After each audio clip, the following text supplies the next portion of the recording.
नमस्कार, आपका central employ news YouTube channel के नए और प्रेस वीडियो में आपका हार्दिक स्वागत है। आज आपको इस वीडियो में सभी पेंशनर्स व कर्मचारियों से जुड़ी आज की 10 बड़ी खबरें दिखाई जाएगी, जिसमें केंद्रीय कर्मचारियों पेंशनर्स के डीए फ्रीज पर फैसला वापस लेने को लेकर सरकार से बड़ी खबर है। साथ ही दीपावली से पहले सैलरी को लेकर भी कोर्ट ने कर्मचारियों के हित में फैसला सुनाया है और एनपीएस के नियमों में सरकार ने बदलाव किया है।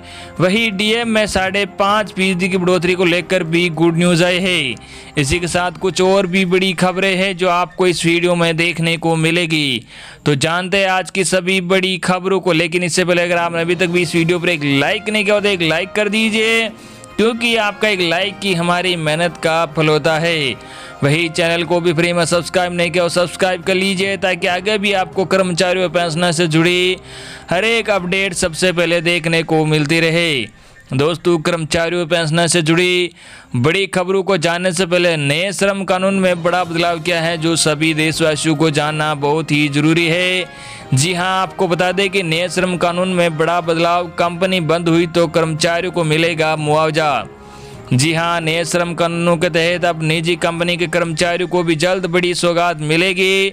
सूत्रों के मुताबिक नए श्रम कानून से 100 से कम श्रमिकों वाली लगभग 2 लाख इकाइयों को विस्तार का मौका मिलेगा। नए कानून के तहत 300 से कम कर्मचारी वाली इकाइयां सरकार की इजाज़त के बगैर अपने कर्मचारियों को निकाल सकती है या काम बंद करने की घोषणा कर सकती है। हालांकि ऐसे मामलों में उस कंपनी के कर्मचारियों को सभी बकाया भुगतान मिलेगा। नया श्रम कानून लागू होने से पहले तक 100 से कम कर्मचारी रखने वाली कंपनी ही ऐसा कर सकती थी। श्रम मंत्रालय के मुताबिक देश में 100 से कम कर्मचारी वाली लगभग 2 लाख इकाइयां हैं। मंत्रालय के अधिकारी के मुताबिक अब तक 100 से कम कर्मचारी वाली इकाइयां विस्तार करने से पहले इसलिए काफ़ी सोच विचार करती थी, क्योंकि कर्मचारियों की संख्या बढ़ जाने पर उन्हें काम बंद करने या छंटनी के लिए सरकारी इजाज़त की जरूरत पड़ेगी। अब यह संख्या 300 कर दी गई है, तो 100 से कम कर्मचारियों वाली छोटी इकाइयाँ अपना विस्तार करेगी, जिससे नए रोजगार सृजित होंगे। राजस्थान के श्रम कानून मॉडल को लागू किया। जी हां, आपको बता दें तरफ से यह भी कहा गया है कि 300 से कम संख्या वाली इकाइयां बंद होती है या वहां के श्रमिकों को काम से हटाया जाता है तो कर्मचारी के हितों का पूरा ध्यान रखा जाएगा। ऐसी इकाइयों के संचालकों को अपने कामगारों को सेवा पूरे किए बगैर प्रत्येक वर्ष के लिए 15 दिनों का वेतन, नोटिस अवधि के वेतन जैसी सुविधाएं देनी होगी। मंत्रालय की तरफ से कहा गया है कि राजस्थान में श्रम कानून के इस मॉडल को अपनाया गया, जिसके बाद वहां 100 से अधिक कर्मचारी वाली इकाइयों की संख्या में तेज बढ़ोतरी देखी गई है। अगली बड़ी खबर, एनपीएस के नियमों में हुआ बदलाव। जानिए सरकार ने क्यों किया यह फैसला। जी हां, आपको बता दें कि नॉमिनी में बदलाव के लिए ई साइन आधारित ऑनलाइन सुविधा नया एनपीएस अकाउंट खोल सकते हैं। नेशनल पेंशन स्कीम के नियमों में सरकार ने करोड़ों अंशधारकों की सुविधा के लिए नियमों में बड़ा बदलाव कर दिया है। पेंशन फंड रेगुलेटर पीएफआरडीए ने एक सर्कुलर जारी कर नॉमिनी में बदलाव के लिए ई साइन आधारित ऑनलाइन सुविधा की शुरुआत की है। इसके साथ ही एक मुफ्त पैसा विड्रॉल और दोबारा से खाता खोलने की सहूलियत भी दे दी है। बता दें, एनपीएस एक पेंशन सह निवेश योजना है, जिसे भारत सरकार ने भारत के नागरिकों को वृद्धावस्था में सुरक्षा प्रदान करने के लिए शुरू किया है। पहले चल रही थी ये व्यवस्था। जी आपको बता दें कि इससे पहले एनपीएस सब्सक्राइबर जो अपनी स्थायी सेवानिवृत्त खाता संख्या में अपना नॉमिनी बदलना चाहते हैं, उन्हें संबंधित नोडल अधिकारियों, कॉर्पोरेट या पॉइंट ऑफ प्रेजेंस पीओपी के पास फिजिकल S2 फॉर्म जमा करने की आवश्यकता होती है, लेकिन अब फिजिकली नॉमिनेशन फॉर्म जमा करने की जरूरत नहीं होगी। बता दें कि एनपीएस सरकार की एक पेंशन योजना है, जिसका लाभ कोई भी भारतीय नागरिक उठा सकता है। ऐसे बदल सकेंगे नॉमिनी। जी हाँ, आपको बता दें कि नॉमिनी में ऑनलाइन बदलाव के लिए एनपीएस सब्सक्राइबर लॉगिन क्रेडेंशियल के साथ अपने सीआरए सिस्टम तक पहुंच सकते हैं। उसके बाद डेमोग्राफिक चेंजेज मेनू के तहत अपडेटेड पर्सनल डिटेल्स विकल्प चुनें। सब्सक्राइबर को फिर नॉमिनी डिटेल ऐड या अपडेट करने का विकल्प का चयन करना होगा। उसके बाद एनपीएस सब्सक्राइबर को नॉमिनी का नाम, नॉमिनी के साथ रिलेशनशिप और फीसदी शेयर जैसे डिटेल सबमिट करने होंगे। एक बार डिटेल सेव और कंफर्म होने के बाद सब्सक्राइबर को रजिस्टर्ड मोबाइल नंबर पर एक ओटीपी आएगा। इस वन टाइम पासवर्ड को सबमिट करें। इसके बाद सब्सक्राइबर को ई साइन विकल्प का चयन करके प्रयत्नों को प्रमाणित करने की आवश्यकता होगी। ग्राहक को ई साइन के लिए ई सिग्नेचर सर्विस प्रोवाइडर पर ले जाया जाएगा, जहां से उसे आधार या वर्चुअल आईडी दर्ज करना होगा। और सेंड OTP पर क्लिक करना होगा। OTP को UIDAI के साथ रजिस्टर्ड मोबाइल नंबर पर भेजा जाएगा। सब्सक्राइबर को OTP सबमिट करना होगा और वेरीफाइड OTP पर क्लिक करना होगा। वेरिफिकेशन के बाद नॉमिनी डिटेल NPS रिकॉर्ड में अपडेट किया जाएगा। अगर वह ई साइन फेल हो जाता है तो सब्सक्राइबर को मौजूदा फिजिकल प्रोसेस के अनुसार ही नॉमिनेशन को अपडेट करने का विकल्प होगा। 60 साल से पहले निकाल सकेंगे पैसा। जी हाँ, आपको बता दें कि नेशनल पेंशन सिस्टम यानी NPS के जो पुराने सब्सक्राइबर है इससे 23 में से पहले निकाल चुके हैं, इससे 23 में से पहले निकल चुके हैं, वे इससे फिर जुड़ सकते हैं। PFRDA ने इसकी इजाज़त दे दी है। मौजूदा नियमों के मुताबिक सब्सक्राइबर चाहे तो 60 साल की उम्र पूरी होने से पहले इसे निकाल सकते हैं। NPS में निवेश मैच्योर होने निवेशक को 80% रेगुलर पेंशन में बदल जाता है, जबकि बाकी 20% एक मुश्त निकाला जा सकता है। अब जिन लोगों ने 20% रकम निकाल लिया था वो अब अगर दोबारा NPS में जुड़ना चाहते हैं तो उन्हें ये रकम जमा करानी होगी। इसके अलावा वे रेगुलर पेंशन लेकर विड्रॉल पेंशन प्रोसेस पूरा कर सकते हैं। इसके बाद वे नया NPS अकाउंट खोल सकते हैं। अगली बड़ी खबर, कर्मचारियों ने काला फीता बांध किया काम। जी हां, पुरानी पेंशन बहाली की मांग को लेकर कलेक्ट्रेट परिसर में कर्मचारियों ने प्रदर्शन किया, सरकार के खिलाफ नारेबाजी भी की। मांग पूरी नहीं होने पर उग्र आंदोलन की चेतावनी भी दी है। विरोध में काला फीता बांधकर काम किया है।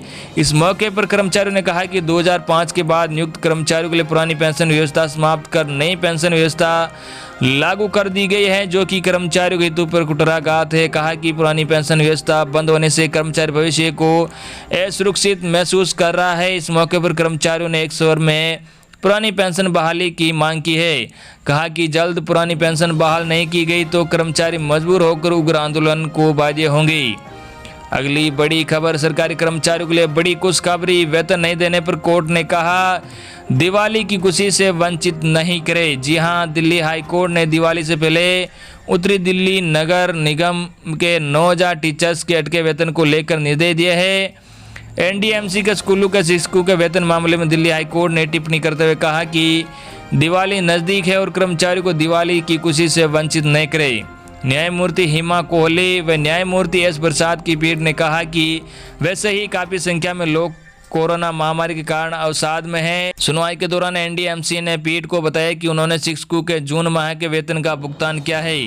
बीते मंगलवार को हुई सुनवाई के दौरान NDMC के वकील द्वारा कोर्ट को सूचित किया कि 8 सितंबर को निगम ने अपने शिक्षकों को जून का वेतन जारी किया। कोर्ट को दिल्ली सरकार के वकील ने यह भी बताया कि उसने 3 सितंबर को NDMC की 98 करोड़ 35 लाख रुपए जारी किए हैं और ये राशि सितंबर और अक्टूबर के लिए शिक्षकों के लिए वेतन को कवर करेगी। इस पर कोर्ट ने कहा कि मत भूलो कि दीपावली का त्यौहार आने वाला है। हम NDMC द्वारा उत्सव के इस पर्व में किसी भी कर्मचारी खुशी से वंचित नहीं होने देंगे। सुनवाई के दौरान जस्टिस हेमा कोहली और सुब्रमण्यम प्रसाद की पीठ ने कहा कि कोविड-19 महामारी के कारण कई लोग पहले से ही हतोत्साहित है और अवसाद में हैं। इस दौरान पीठ ने सिविक एजेंसी को लंबित महीनों के लिए शिक्षकों के वेतन का वितरण करने को भी कहा है। NDMC के अधिवक्ता ने पीठ से कहा कि वे इस पर निर्देश लेकर जानकारी देंगे कि अभी नगर निगम को दिल्ली सरकार से उक्त धनराशि मिली है या नहीं। पीठ ने इस पर NDMC को 5 नवंबर को होने वाली अगली सुनवाई पर स्थिति रिपोर्ट पेश करने का निर्देश देते हुए सुनवाई 5 नवंबर तक के लिए स्थगित कर दी है। शिक्षकों का वेतन का भुगतान नहीं करने के मामले का संज्ञान लेते हुए दिल्ली हाईकोर्ट ने जनहित याचिका शुरू की थी। इससे पहले पीठ ने शिक्षकों का वेतन नहीं देने के मामले में टिप्पणी की थी कि शिक्षकों को कोरोना महामारी की ड्यूटी पर तैनात किया गया है और वे कोरोना योद्धा के समान है। इसके बावजूद उनका वेतन नहीं दिया जाना अफसोस वाली बात है। याचिका के अनुसार NDMC के अधीन 700 स्कूल में 7000 शिक्षक है। 7000 शिक्षकों में से 5406 शिक्षकों को NDMC के 299 स्कूलों में कोरोना ड्यूटी में लगाया गया है। बता दें कि कोरोना काल में कुछ ऐसे फैसले राज्य स्तर पर लिए गए हैं जिनका असर फिलहाल कर्मचारियों की जेब पर पड़ रहा है।